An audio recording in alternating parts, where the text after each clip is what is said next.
Hello दोस्तों, कैसे हैं आप लोग। हमारी आज की कहानी का नाम है ननद का बदला। मई का महीना था। दोपहर के 2 बज रहे थे। प्रतिमा पसीने से लथपथ खड़ी थी। छत पर शोर मच रहा था। रंजीत, उसकी ननद नैन्सी और नंदोई मनीष बच्चों के साथ पतंगबाजी कर रहे थे। हंसी के ठहाके नीचे तक आ रहे थे। भाभी, ओ भाभी, जरा सुनिए तो। नैन्सी की तीखी आवाज़ रसोई तक आई। वह हाथ में एक खाली गिलास लेकर अंदर दाखिल हुई। नैन्सी ने प्रतिमा की हालत देखी। बुरा हुलिया, पसीने से भीगी साड़ी, पर नैन्सी के चेहरे पर हमदर्दी के बजाय एक कुटिल मुस्कान थी। उसने गिलास स्लैब पर पटका और बोली, भाभी, क्या आप भी कछुए की चाल से काम करती हैं? ऊपर सब प्यासे मर रहे हैं, जरा शिकंजी तो बना दीजिए। और हाँ, चीनी कम डालिएगा, मनीष जी को डाइट का ख्याल रहता है। दीदी, अभी तो सबके लिए ब्रेड पकौड़े तलकर ऊपर भेजे हैं। अभी तो मेरा हाथ भी साफ नहीं हुआ। नैन्सी ने अपनी नाक सिकोड़ी। तो क्या हुआ, मेहमान नवाजी में हाथ नहीं देखे जाते भाभी? और वैसे भी साल भर में एक ही बार तो हम आते हैं।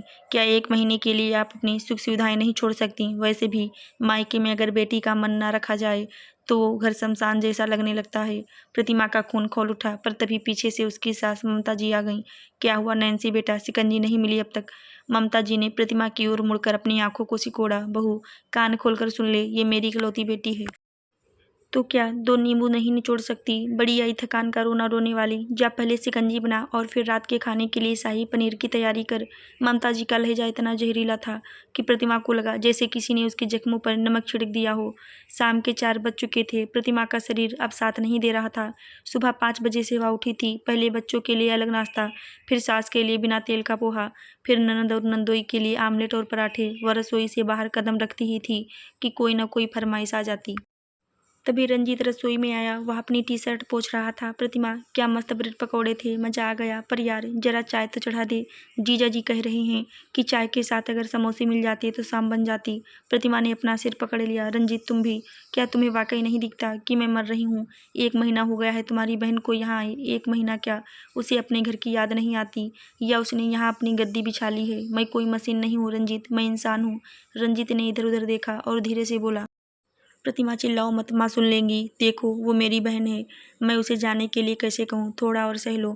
बस कुछ ही दिनों की तो बात है, कुछ दिनों की बात। पिछले 1 महीने से तुम यही कह रहे हो। तुम जानते हो कि यहाँ क्यों बैठी है? क्योंकि उसे अपने ससुराल में अपनी ननद की सेवा नहीं करनी। वो यहाँ रानी बनकर मेरा खून पी रही हैं ताकि उसे वहाँ काम ना करना पड़े। और तुम अपनी माँ के पल्लू के पीछे छुपकर मुझे कोल्हू का बैल बनते देख रहे हो। रंजीत के पास कोई जवाब नहीं था। रात के खाने का वक्त करीब था। नैन्सी ड्राइंग रूम में सोफे पर पैर पसार कर बैठी थी और टीवी देख रही थी। प्रतिमा रसोई में शाही पनीर और गर्मा गर्म फुलके बना रही थी। तभी नैन्सी रसोई के दरवाजे पर आकर खड़ी हो गई। भाभी, पनीर में जरा मलाई ज़्यादा डालिएगा। और हाँ, कल सुबह नाश्ते में मुझे छोले भटूरे खाने हैं। मनीष जी कह रहे थे कि आपके हाथ के छोले बहुत लाजवाब होते हैं। प्रतिमा ने बिना मुड़े कहा, दीदी, कल सुबह मैं नहीं बना पाऊंगी। मुझे बहुत तेज सर दर्द है और मुझे आराम की ज़रूरत है। नैन्सी के चेहरे का रंग बदल गया। वह पैर पटकती हुई अपनी माँ के पास गई। मम्मी, देखिए भाभी के नखरे। कह रही हैं कि कल नाश्ता नहीं बनाऊंगी। क्या मैं अपने ही घर में भूखी रहूंगी? अगर इन्हें इतना ही दर्द है तो मायके क्यों नहीं चली जाती? ममता जी बिजली की तरह तड़प कर रसोई में आई। बहू, ये क्या बदतमीजी है? मेरी बेटी ने कुछ मांगा और तूने मना कर दिया। तेरी हिम्मत कैसे हुई? ये घर मेरा है और यहाँ मेरी और मेरी बेटी की मर्जी चलेगी। अगर तुझे सर दर्द है तो जहर खाकर सो जा, पर सुबह टेबल पर छोले भटूरे होने चाहिए, समझी? प्रतिमा की आंखों से आंसू गिरकर सीधे जलते हुए तवे पर पड़े और छन की आवाज आई। रात के 2 बज रहे थे। पूरा घर सो रहा था, पर प्रतिमा को नींद नहीं आ रही थी। वह पानी पीने के लिए नीचे आई तो उसने देखा कि नैन्सी और उसकी माँ दबे पांव बालकनी में बात कर रही थी। प्रतिमा खंबे के पीछे छुप गई। मम्मी, नैन्सी फुसफुसा रही थी, टिकट का क्या करना है? मनीष कह रहे हैं कि अब चलना चाहिए। ममता जी ने उसका हाथ थाम लिया। अरे पागल है क्या? अभी मत जा, तेरी ननद अभी वापस नहीं गई है। अगर तू अभी चली गई तो तुझे उसकी गुलामी करनी पड़ेगी। यहाँ रह, ऐश कर। ये प्रतिमा है ना, हम इसे दबा कर रखेंगे। ये नौकरानी की तरह काम करेगी और तू रानी की तरह राज कर। जब तक तेरी ननद का ससुराल जाने का मैसेज नहीं आता तू यहीं डटी रहे। नैन्सी खिलखिलाकर हंसी। मम्मी, आप भी ना कमाल हैं। बेचारी भाभी को तो पता ही नहीं कि मैं उसे अपनी ननद का बदला यहाँ निकाल रही हूँ। प्रतिमा के पैर कांपने लगे। जिस ननद को वह अपनी बहन समझकर सेवा कर रही थी, वह इतनी जहरीली नागिन निकलेगी, उसने सपने में भी नहीं सोचा था। उसकी सास जो उसे बेटी कहती थी, वह उसे गुलाम समझकर अपनी बेटी के लिए इस्तेमाल कर रही थी। प्रतिमा ने अपने होंठ भींच लिए। उसने मन ही मन फैसला कर लिया। अब बहुत हुआ। अगली सुबह शांति निवास में हलचल शुरू हो गई। नैन्सी अपनी आदत के मुताबिक बिस्तर पर अंगड़ाइयाँ ले रही थी और मन ही मन उन छोले भटूरे के स्वाद के सपने देख रही थी। सुबह के 8 बज चुके थे, लेकिन रसोई से आज ना तो मसालों की खुशबू आ रही थी और न ही बर्तनों के खड़कने की आवाज़। पूरे घर में एक अजीब सा सन्नाटा पसरा हुआ था। ममता जी अपने कमरे से बड़बड़ाती हुई निकली। ये बहू अभी तक सो रही है क्या? सूरज सिर पर चढ़ाया है और महारानी का अभी तक पता नहीं। नैन्सी के बच्चे भूख से बिलख रहे होंगे। वह सीधा प्रतिमा के कमरे की तरफ बढ़ी और बिना दरवाजा खटखटाए अंदर घुस गईं। लेकिन जो नज़ारा उन्होंने देखा उसने उनके होश उड़ा दिए। प्रतिमा सो नहीं रही थी। वह सज कर एक चटक बनारसी साड़ी पहनकर, आंखों में गहरा काजल और चेहरे पर एक अजीब सी मुस्कान लिए अपने बेड पर बैठी मैगजीन पढ़ रही थी। ये क्या तमाशा है बहू? तू अभी तक तैयार होकर यहाँ बैठी है। रसोई में क्या तेरा बाप आकर छोले भटूरे बनाएंगे? प्रतिमा ने मैगजीन से नजरें हटाई और बोली, मम्मी जी, आज से रसोई बंद है। और हाँ, मेरे पिताजी का नाम मत लीजिए, क्योंकि आज से इस घर में सिर्फ मेरा नाम चलेगा। ममता जी के पैरों तले जमीन खिसक गई। तेरी हिम्मत कैसे हुई मुझसे इस लहजे में बात करने की? जा रसोई में, वरना आज तेरा वो हाल होगा कि मायके वाले भी नहीं पहचानेंगे। प्रतिमा उठी और अपनी सास के बिल्कुल करीब जाकर खड़ी हो गई। मम्मी जी, अब ना मैं आपकी धमकी से डरती हूँ और ना आपकी बेटी के नखरों से। कल रात बालकनी में आप दोनों की जहरीली मीटिंग मैंने सुन ली थी। तभी नैन्सी वहाँ आ पहुंची। भाभी, मेरे छोले भटूरे कहाँ हैं? बच्चों को भूख लगी है और मनीष जी भी तैयार बैठे हैं। नैन्सी दीदी, छोले भटूरे तो नहीं मिलेंगे, लेकिन हाँ, एक आईना जरूर लाई हूँ आपके लिए। नैन्सी का चेहरा सफ़ेद पड़ गया। रंजीत भी शोर सुनकर वहाँ आ गया। क्या हो रहा है यहाँ? प्रतिमा, ये तुमने क्या पहन रखा है और नाश्ता क्यों नहीं बना? प्रतिमा ने रंजीत की ओर देखा। रंजीत, आज तुम्हारा फैसला होगा। प्रतिमा ने मोबाइल निकाला और एक रिकॉर्डिंग चालू कर दी। यह वही रिकॉर्डिंग थी जो उसने कल रात बालकनी के पास की थी। जैसे ही नैन्सी की आवाज़ गूंजी, बेचारा, भाभी को तो पता ही नहीं कि मैं उसे अपनी ननद का बदला यहाँ निकाल रही हूँ। रंजीत का सिर शर्म से झुक गया। मनीष भी सीढ़ियों पर खड़ा यह सब सुन रहा था। वह नीचे आया और सीधा नैन्सी के पास गया। उसका चेहरा गुस्से से तमतमा रहा था। तो ये वजह थी कि तुम 1 महीने से यहाँ डटी हुई थी। मेरी बहन आ रही थी और तुम उसे घर में घुसने नहीं देना चाहती थी। नैन्सी, मुझे शर्म आ रही है कि तुम मेरी पत्नी हो। नैन्सी ने जब देखा कि वह चारों तरफ से घिर गई है तो उसने अपना आखिरी कार्ड खेला, आंसुओं का हथियार। वह जमीन पर बैठकर रोने लगी। मम्मी देखिए, भाभी और भाई मिलकर मुझे घर से निकालना चाहती हैं। क्या एक बेटी का अपने मायके पर कोई हक नहीं? क्या मैं 2 रोटी भी यहाँ सुकून से नहीं खा सकती? ममता जी ने फिर अपनी बेटी का पक्ष लिया। रंजीत, देख अपनी बहन का हाल, बहू ने इसे कितना मानसिक टॉर्चर किया है। प्रतिमा, तू अभी इसी वक्त घर से निकल जा।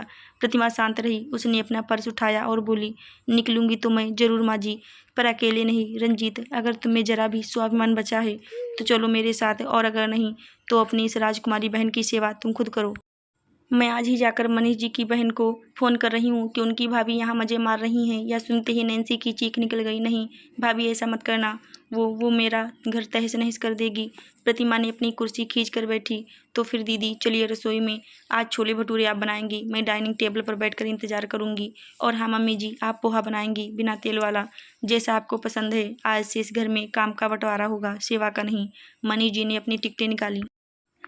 किसी को कहीं जाने की ज़रूरत नहीं है। नैन्सी, अभी अपना सामान पैक करो, हम आज की ट्रेन से वापस जा रही हैं। ममता जी ने रोकने की कोशिश की। अरे दामाद जी, अभी तो छुट्टियां बाकी हैं। मनीष जी ने करवाहट के साथ कहा। माँ जी, छुट्टियां खत्म हो चुकी हैं, अब यहाँ सिर्फ नफरत बची है। और प्रतिमा, हमें माफ़ कर दीजिएगा, हमने आपको बहुत कष्ट दिया। नैन्सी बदहवास होकर अपने कमरे की तरफ भागी। उसकी आंखों में अब वह घमंड नहीं था, बल्कि अपनी ननद का खौफ और अपनी भाभी के प्रति नफरत का मिलाजुला भाव था। ममता जी रसोई के दरवाजे पर अकेली खड़ी थी। प्रतिमा ने उनकी तरफ देखा और कहा, मम्मी जी, चाय की पत्ती ऊपर वाले डिब्बे में रखी है। आज चाय कड़क बनाइएगा, क्योंकि आज मुझे जीत का जश्न मनाना है। नैन्सी और मनीष का सामान पैक हो चुका था। ड्राइंग रूम में एक भारी सन्नाटा पसरा था। नैन्सी की आंखों में आंसू तो थे, पर वे पछतावे के नहीं, बल्कि हार की जलन के थे। उसने जाते जाते प्रतिमा के पास आकर उसके कान में फुसफुसाते हुए कहा, भाभी, आपने जीत तो हासिल कर ली, पर याद रखना, इस घर की ईंटें आज भी मेरी माँ की हैं। मैं जा रही हूँ, पर चैन से आपको भी नहीं रहने दूंगी। प्रतिमा ने उसकी आंखों में आंखें डालकर जवाब दिया, दीदी, जो घर दूसरों की बद्दुआओं पर टिका हो उसे ढहने में देर नहीं लगती। अपनी ननद का ख्याल रखिएगा, सुना है, वो आपसे भी ज़्यादा तेज है। नैन्सी पैर पटकती हुई बाहर निकल गई। ममता जी दरवाजे पर खड़ी अपनी बेटी को ओझल होते देख रही थी। जैसे ही टैक्सी मुड़ी, ममता जी ने मुड़कर प्रतिमा को एक ऐसी नज़र से देखा जैसे वे उसे कच्चा चबा जाएंगी। उन्होंने एक शब्द नहीं कहा, बस रसोई में गईं और बर्तन पटकने की आवाज़ें आने लगीं। रंजीत ने प्रतिमा का हाथ थामा। प्रतिमा, सब ठीक तो हो जाएगा ना? माँ बहुत गुस्से में है। प्रतिमा ने ठंडी सांस ली। रंजीत, घाव गहरा है तो भरने में वक्त लगेगा, पर अब मैं घुटने नहीं टेकूंगी। 3 दिन बीते थे। घर में एक कोल्ड वार चल रहा था। ममता जी ने प्रतिमा से बात करना बंद कर दिया था। वह खुद खाना बनाती और खुद खाती। प्रतिमा कोशिश करती पर उसे बुरी तरह धुतकारा जाता। तभी एक दोपहर घर की घंटी बजी। दरवाजा खुला तो सामने एक स्टाइलिश ऊंची कदकाठी की औरत खड़ी थी। बड़े बड़े सनग्लासेस, हाथ में डिजाइनर बैग और चेहरे पर गजब का अहंकार। यह नमिता थी, नैन्सी की ननद और ममता जी की दामाद की बहन। ममता जी उसे देखते ही निहाल हो गईं। अरे नमिता बेटा, तुम यहाँ अचानक? नमिता ने अंदर कदम रखा और सोफे पर ऐसे बैठ गई जैसे वह उस घर की रानी हो। उसने अपनी नजरें प्रतिमा पर टिकाई जो पानी का गिलास लेकर आ रही थी। नमस्ते मम्मी जी, दरअसल नैन्सी भाभी वापस आ गई थी तो मैंने सोचा मैं भी जरा घूम आऊं। सुना है आपके घर में बहू रानी ने तो पूरे घर को हिलाकर रख दिया है। नमिता ने तिरछी नजरों से प्रतिमा को देखा। प्रतिमा समझ गई कि नैन्सी ने अपनी ननद को यहाँ हथियार बनाकर भेजा है। नमिता कोई साधारण औरत नहीं थी। वह नैन्सी से भी 2 कदम आगे थी और साजिशें बुनने में माहिर थी। नमिता के आते ही ममता जी के चेहरे पर रौनक लौट आई। उन्हें प्रतिमा को नीचा दिखाने के लिए एक पार्टनर मिल गया था। शाम की चाय पर नमिता ने अपना खेल शुरू किया। मम्मी जी, ये कैसी चाय बनाई है आपकी बहू ने? इसमें तो शक्कर ऐसी है जैसे जहर घुल दिया हो। और ये बिस्किट, हमारे यहाँ तो मेहमानों के सामने ताज़ा कचौड़ियाँ रखी जाती हैं। ममता जी ने आग में घी डाला। क्या बताऊं बेटा, यहाँ तो हमें खुद अपना काम करना पड़ता है। बहू को तो बस मैगजीन पढ़ने से फुर्सत नहीं मिलती। प्रतिमा ने शांति से जवाब दिया। नमिता जी, अगर आपको कचौड़ियाँ खानी हैं तो बाजार पास में ही है, और जहाँ तक चाय की बात है तो सेहत के लिए कम चीनी की अच्छी होती है। नमिता ने चाय का प्याला मेज पर पटक दिया। जबान बहुत चलती है आपकी। नैन्सी भाभी सही कहती थीं। आप इस घर की बहू नहीं, इस घर की दीमक हैं जो रिश्तों को खा रही हैं। पर याद रखिएगा, मैं यहाँ सिर्फ घूमने नहीं आई हूँ, मैं यहाँ सफाई करने आई हूँ। रात को प्रतिमा ने सुना कि ममता जी के कमरे में नमिता और वो बहुत धीमी आवाज़ में बात कर रही थी। प्रतिमा दरवाजे के पास पहुंची। नमिता कह रही थी, मम्मी जी, इसे सीधे रास्ते से निकालना मुश्किल है। हमें इसके चरित्र पर वार करना होगा। रंजीत भैया बहुत भोले हैं। अगर हम उन्हें ये यकीन दिला दें कि प्रतिमा का किसी और के साथ चक्कर है तो वो खुद इसे धक्के मारकर घर से निकाल देंगे। ममता जी थोड़ा हिचकिचाईं, पर बेटा, रंजीत मान जाएगा। मानना पड़ेगा मम्मी जी। मेरे पास एक प्लान है। मेरे पास एक पुराना दोस्त है जो एक्टिंग बहुत अच्छी करता है। बस उसे एक दिन प्रतिमा का प्रेमी बनकर यहाँ लाना है, बाकी सब मैं संभाल लूंगी। प्रतिमा के रोंगटे खड़े हो गए। उसे समझ आ गया कि नैन्सी ने अपनी ननद को सिर्फ परेशान करने नहीं बल्कि उसका घर उजाड़ने के लिए भेजा है। अगली सुबह नमिता ने रंजीत के सामने नाटक शुरू किया। भैया, आज मैंने भाभी का फ़ोन देखा। उसमें किसी राहुल के बहुत सारे लव मैसेज थे। रंजीत चौंक गया। क्या? नामुमकिन। तभी प्रतिमा कमरे में दाखिल हुई। उसके हाथ में नमिता का फ़ोन था जिसे उसने सफाई के बहाने उठा लिया था। रंजीत, चरित्र की बात छिड़ी है तो जरा ये भी देख लो कि तुम्हारी ये लाडली मेहमान अपनी भाभी नैन्सी के साथ मिलकर क्या खिचड़ी पका रही है।